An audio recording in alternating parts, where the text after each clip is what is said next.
आज मैं आपको श्री कृष्ण व गोपियों की महारास लीला का रहस्य बताऊंगा। क्यों गोपियां श्री कृष्ण जी की बांसुरी सुनते ही रास लीला के लिए भागती आती थी। महारास लीला जहाँ प्रभु के सबसे मनोहर रूप से मिलन या आत्मा का परमात्मा से मिलन, एक निश्चल प्रेम या जिसे शब्दों में व्यक्त नहीं किया जा सकता, अर्थात जिसलिए शब्द भी कम पड़ जाएं। वह था कान्हा व राधा व गोपियों संग किया गया महारास लीला, जिसमें समय की चाल थम गई थी। चंद्रमा अस्त नहीं हुआ तथा ना ही सूर्योदय हुआ। जमुना का पानी रुक गया तथा गोपियों के हृदय में श्री कृष्ण बस गए थे। कान्हा के द्वार किया गया महारास इतना अधिक मनोहरत व प्रेमियों से परिपूर्ण था कि केवल कल्पना मात्र ही यह हमारे हृदय में भावना पूर्वक कर देगा। तो सोचिए, जो इसकी साक्षी बनी थी उन गोपियों की क्या दशा हुई होगी। तो आज मैं आपको कान्हा जी के द्वारा किए गए महारास के बारे में बताऊंगा। महारास लीला कृष्ण व गोपियों की रास लीला। राधा व गोपियों का महागौरी का व्रत।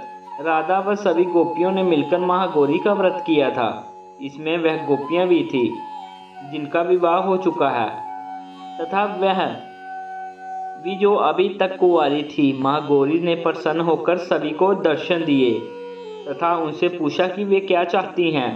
सभी के मन में केवल एक ही अभिलाषा थी कि जिन परम भगवान ने स्वयं गोकुल गांव के एक ग्वाले के रूप में जन्म लिया है, वे उन्हें अपने प्रेमी पति रूप में पा सकें।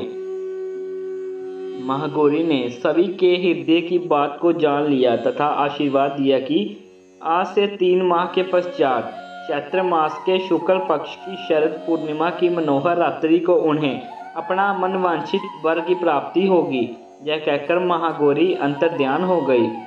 शरद पूर्णिमा तथा राधा व गोपियों की दशा। उसके बाद गोपियों के लिए 3 मास का समय व्यतीत करना बहुत कठिन था। वे जो भी कार्य करती थी उनका मन केवल कान्हा में ही होता। सभी का मन उस रात्रि की प्रतीक्षा में था। यह मनोदशा एक ऐसी दशा थी कि जैसे मानो कि अपने से विरह की होती है। चेतना में स्वयं की सभी को कान्हा की ही छवि दिखाई पड़ती है। इसी प्रकार 3 मास का समय व्यतीत हो गया और शरद पूर्णिमा की वह मनोहर रात्रि आ गई। उस समय चंद्रमा अपने पूरन में निकले थे तथा अपने दिव्य प्रकाश से मथुरा के जल को निर्मल कर रहे थे। वनों में सुंदर पुष्पों की सुगंध लहरा रही थी। तितलियां तथा भंवरे विचरण कर रहे थे तथा गोपियां अपने काम में व्यस्त थी कि अचानक से कान्हा ने जमुना के किनारे 3 मास के पश्चात मधुर ध्वनि की आवाज में बंसी बजाना शुरू कर दी है। महाराज की बंसी की ध्वनि सुन गोपियां व राधा की दशा। उस समय कोई गोपी सो रही थी तो कोई भोजन कर रही थी, कोई गाय का दूध दोह रही थी तो कोई चंद्रमा को निहार रही थी। अचानक से कान्हा की बंसी की मधुर ध्वनि हवा के साथ बहती हुई गोपियों के कानों तक पहुंची तो सभी की धड़कनें मानो थम सी गई। उस समय सभी बेसुध हो गई तथा अपने सभी काम छोड़कर उस धुन की दिशा में भागने लगी। किसी किसी गोपी के केश बंधे हुए थे तो किसी की साड़ी का पल्लू नीचे गिर चुका था। कोई सीधे शयन कक्ष से उठकर जा रही थी तो कोई नंगे पैर चल पड़ी थी। उन्हें आसपास का कुछ नहीं दिखाई दे रहा था। उन गोपियों की जो दशा थी उसे शायद ही शब्दों में व्यक्त किया जा सकता हो।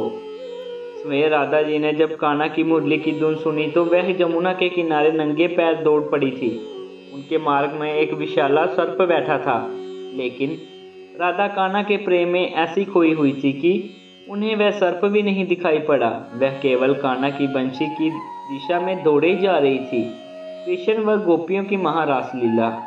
जैसे ही राधा सभी गोपियों संग जमुना किनारे पहुंची तो कान्हा ने देख बेचैन हो उठी। कान्हा अपना दिव्य मनोहर रूप लिए बंसी बजा रहे थे। राधा उनके पास गई व गोपियां उनके चारों ओर खड़ी अपने कानों को निहारने लगी। कान्हा की बंसी की धुन बज रही थी, वह राधा नाच रही थी। कान्हा भी राधा के संग नृत्य करते। जब कान्हा ने अपने चारों ओर देखा तो सभी गोपियों की आंखों में एक बेचैनी सी दिखाई दी। वे सभी उन्हें पाना चाहती थी व उनके साथ नृत्य करना चाहती थी। कान्हा ने सभी गोपियों की इच्छा पूर्ण की तथा अपनी माया के प्रभाव से गोपियों की संख्या के जितने कान्हा का निर्माण किया, सभी गोपियां अपने कान्हा को पाकर विभोर हो उठी। उन्हें पास महारास लीला का आरंभ हुआ, जिसमें सभी गोपियां कान्हा संग मुरली की धुन पर नृत्य कर रही थी तथा उनके प्रेम में डूबी हुई थी। यह दृश्य इतना मनोहर था कि चंद्रमा अपने स्थान पर 6 मास के लिए ठहर गए थे तथा अगला सवेरा 6 माह पश्चात हुआ था, अर्थात यह महारास लीला 6 माह तक चली। उस समय पूरे स्वर्ग लोक में नृत्य हुआ था तथा शिव शंकर व ब्रह्मा अनंत व प्रेम में डूब गए थे। जमुना का जल निर्मल हो गया था तथा स्वयं भगवान शिव इस महारास को देखने गोपी बनकर आए थे। इस प्रेम रस में मिले आनंद को शायद ही संपूर्ण रूप से विश्व की किसी भी भाषा में शब्दों से व्यक्त किया जा सके, क्योंकि यह केवल और केवल कान्हा को अपने हृदय में पाकर ही अनुभव किया जा सकता है। तो ये थी राधा रानी, गोपियाँ और श्री कृष्ण जी की महारास लीला की प्राचीन कहानी। तो इसी के साथ हमारी आज की वीडियो समाप्त होती है। तो मिलते हैं नई वीडियो में नई कहानी के साथ। जय श्री कृष्ण।